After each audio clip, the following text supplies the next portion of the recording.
Esse ano de 2025 começou comigo entrando em contato com a escrita de uma forma totalmente diferente. A escrita passando por um processo, mais do que escrever para publicar alguma coisa, ou só escreve quem quer fazer diário, ou só escreve quem quer publicar um livro, nada disso. A escrita, ela pode ser um elemento, eu já fazia isso, mas sem parar para pensar sobre. Ela pode ser um elemento de organização de pensamento. E aí eu trouxe 8 livros que eu ando fazendo aqui em 2025, eu comecei um pouquinho no final de 24, que eu estou chamando de trilhas de leitura. O que são trilhas de leitura? É a gente não ficar às vezes em um livro só e a gente buscar um assunto que a gente tem conhecimento em não precisa ser infinito, mas em um grupo de livros para você formar, juntando esses autores, essas autoras, um pensamento seu que tenha tido um repertório um pouco maior, visões sobre aquele tema diferentes, ou um processo, né?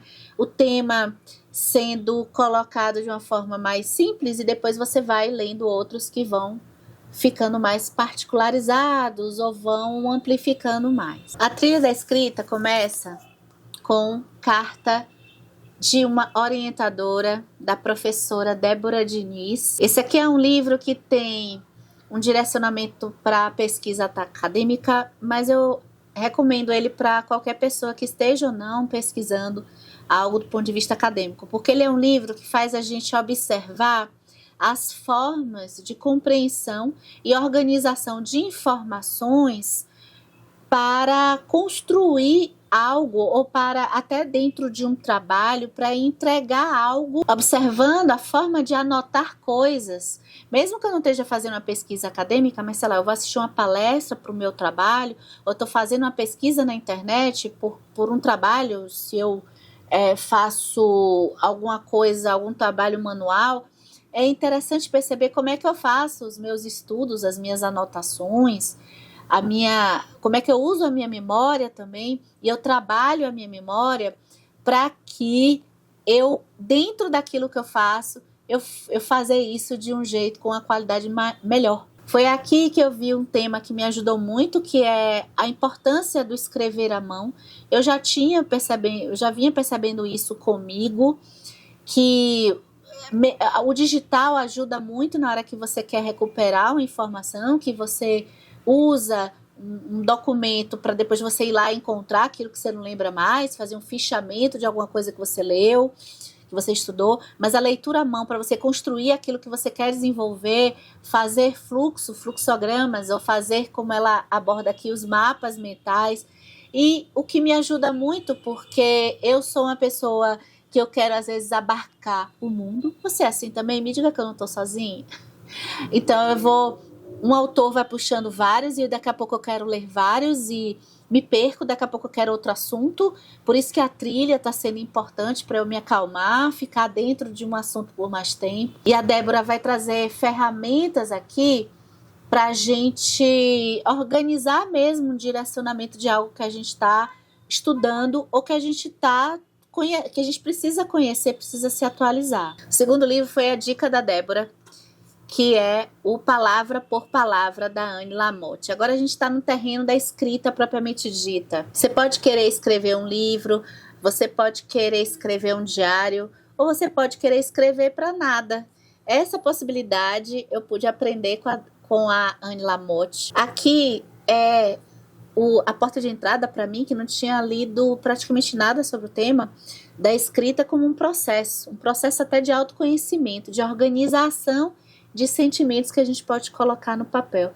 Ela me estimulou a começar esse processo da escrita sem produto, sem pensar num produto específico, somente para nada. Depois que eu passei a ter o hábito de leitura, anos depois, eu consigo identificar pontos em que a forma de eu olhar as coisas mudou. Eu acho que a escrita, pelo que ela diz nesse livro, faz algo parecido de uma outra forma. Eu tô com vontade de continuar tentando experimentar. essa coisa de escrever diariamente e da escrita como um treino. Assim como a academia e os exercícios e qualquer hábito, a gente treinando todos os dias, a gente vai adquirindo algo que nos traz um peso menor, né, de fardo para fazer aquilo que às vezes é necessário fazer.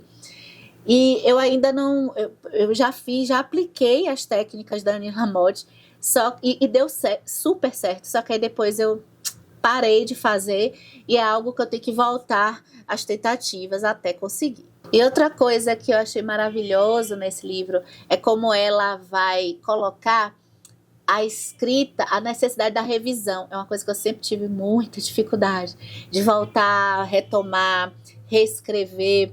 Como que isso na época da redação da escola, eu tive um professor que mudou, explodiu a minha cabeça, quando ele me disse, eram duas coisas. Primeiro, que eu fizesse um esqueminha, eu sempre fui muito racional, não era legal de escrever, eu não lia nada também. E aí eu escrevia muito sem sal, sem açúcar, aquele básico do básico, né? Deu para passar nos vestibulares, nas provas e tudo mais. Nada de ser o mínimo aceitável. E ele dizia que eu escrevesse a ideia primeiro. E depois, né, eu fazia um rascunho. Então, a ideia estava ali e eu não me preocupasse com a gramática. Depois, quando eu fosse passar limpo, ou quando eu fosse ler aquilo que eu escrevi para cada parágrafo, eu voltaria e aí eu colocaria agora pensando mais no estilo. E a Annie Lamott vai falar exatamente isso. Ela fala dos esboços na hora que a gente escreve. Ela chama o semeador, o mecânico e o dentista. O semeador é aquele que vai jogando as sementes, vai plantando, vai escrevendo. O mecânico é aquele que conserta, então ela já pensa em sempre reduzir. É outro problema que eu tenho toda vez que eu escrevo, até os vídeos aqui vocês percebem. Eu tenho problema de cortar as coisas. Eu acabo falando muito. Isso não é bom, eu quero aprimorar isso para mim. O dentista é aquele detalhezinho de cada coisa ali do texto, uma coisa bem minuciosa, mas ao final do texto já está bastante revisado. O próximo livro que eu também já li é o Escrita em Movimento, da professora Noemi Jaffe, que é uma das fundadoras do site Escrevedeira. É um site muito conhecido para quem está aí nos grupos de escrita, escritores que têm vontade de publicar livros. Acho que todos já passaram para fazer os cursos com as professoras de lá. Escrita em Movimento foi o livro que me ensinou a valorizar mais a forma do que o tema. E eu sou a louca do tema. Eu não sei se o tema ficou abaixo da forma. No meu rol, assim, de gosto literário. Não sei se mudou isso, mas uma coisa é certa. Eu comecei a perceber a forma e perceber a importância realmente do olhar que a gente decide contar algo, mais do que a própria coisa em si. Realmente é o que vai fazer a gente... Eu falei realmente de novo? Péssimo. É o que vai fazer a gente se envolver mais com a leitura. Então, esse é um livro que eu acho fundamental para quem minimamente deseja ser escritor. E um livro em que, pra gente que é leitor, vai ser legal também, leitora, porque até pra gente entrar, elaborar as nossas emoções quando a gente está lendo uma obra, é importante perceber os temas que ela vai abordar no Escrita em Movimento, como coisas necessárias para a gente gostar de um livro, né? Por que a gente gosta mais de um livro que de outros? Por que alguns textos encantam mais que outros? No final das contas, são pessoas que estão encontrando a própria voz, que estão treinando. Ela fala também dessa parte de escrever todos os dias, de treinar e reescrever. Um dos temas é a reescrita. Uma coisa bacana é o primeiro capítulo, eu acho que ela fala que é primeiro a palavra e depois a ideia. Isso que eu falei do tema, né? Então, escolher a palavra correta, o jogo de palavras é muito importante. A questão da originalidade. E ela vai lá atrás, o que é aquilo que é original? Mas na ficção, será que o conceito de originalidade muda? Porque se eu digo que isso aqui é original, não, isso aqui não é um bom exemplo, tá? Uma marca, eu comprei algo original, é aquele que eu for o primeiro a fazer, mas na literatura pode ser que o original não seja o mais antigo.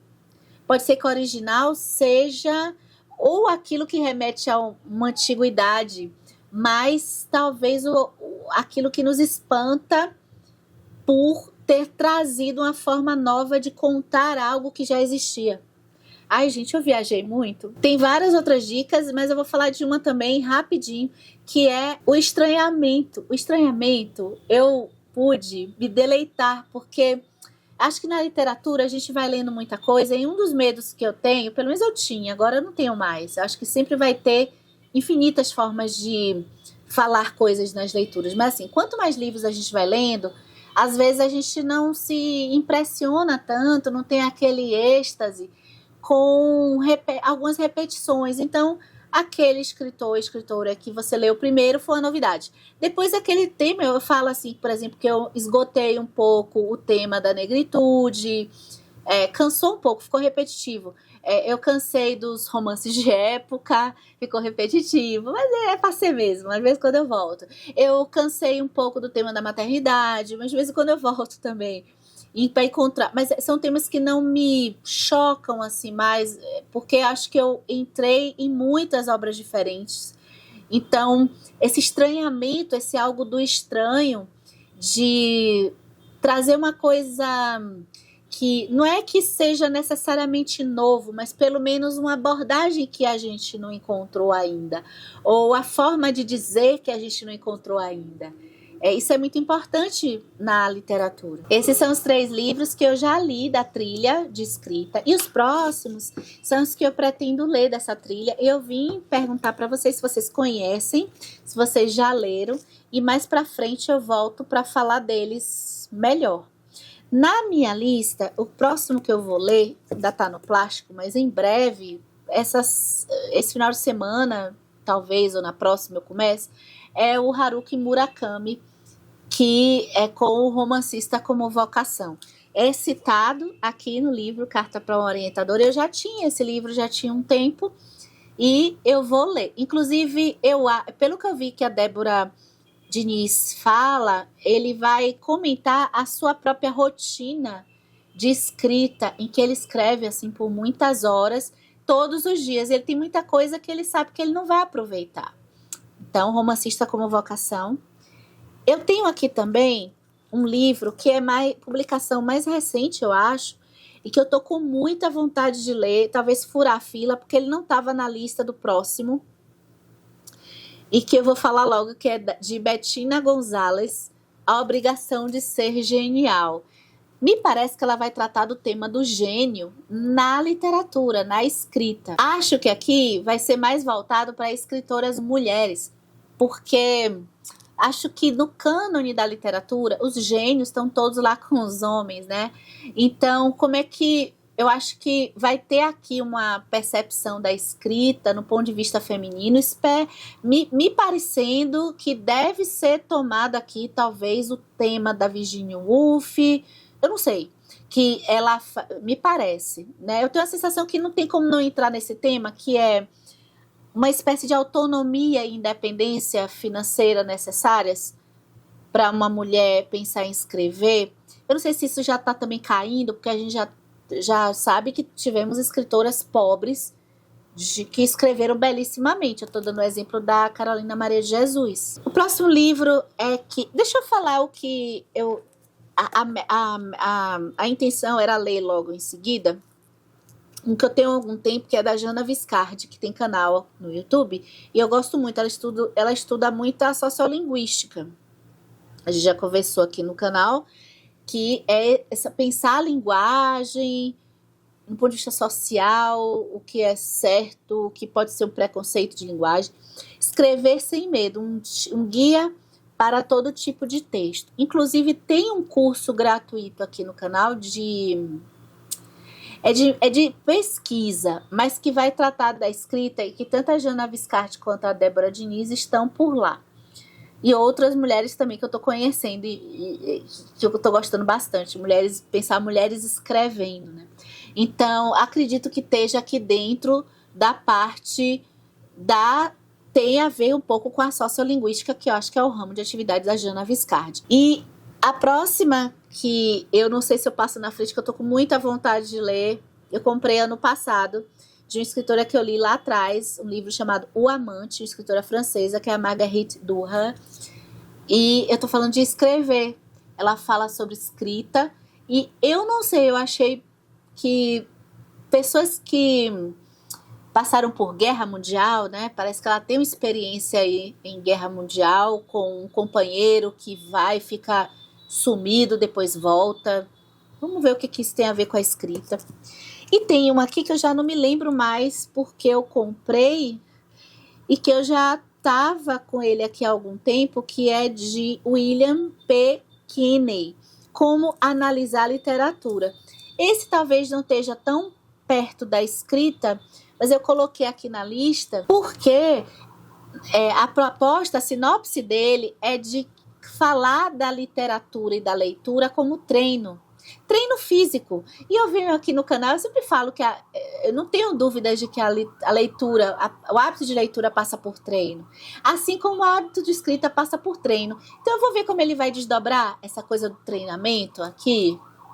E é essa a lista dos 8 livros. Me conta se vocês já conhecem alguns deles. Agora é a hora que eu quero saber aqui nos comentários se vocês gostam de escrever sem pensar num produto. Vocês pensam a escrita como processo? Ou a escrita é só para quem tem a habilidade de publicar um livro? Bora conversar aqui nos comentários? Até o próximo vídeo.